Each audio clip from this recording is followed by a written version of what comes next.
Uh-huh. Nice.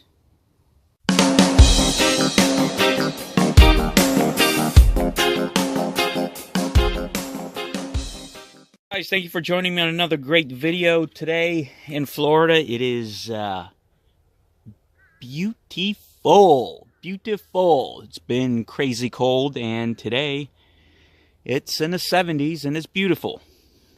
So today what I'm working on is my bucket truck, the Super Duty F550, and I do a lot of electrical work on it, and you know, it's a little bit of a pain in the butt to disconnect, you know, so you have no power when you're working around electrical.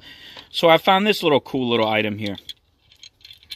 Yep, it's a little blade. So if you don't want any juice running to your vehicle, all you have to do is pull this lever up, this blade up, and you'll have no power going to it. Slide it back down, you have power traveling through. So you don't have to unhook it. Unhook your batteries every time you're doing any kind of electrical work. Very easy to install. As you can see, this is going to go on my post here. And the post that has everything connected to it goes right on top here. So for 15 bucks, I mean, to me, it's worth it. You know, some people it may not be worth it, but this is a lot quicker than disconnecting everything. So what I'm going to do now is install it and then show you the finished product when I'm all done.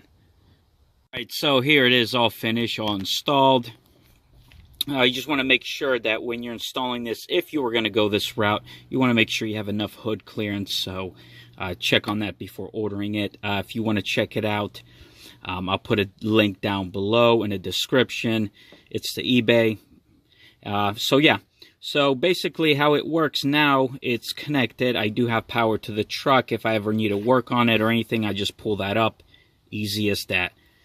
So it does save a little bit of time. It's very more convenient for me owning a few trucks instead of undoing everything. So saves me a little time. I'm happy with it. Thank you for watching. If you guys have any questions, comments, leave them down below and I'll get back to you. See you in the next video.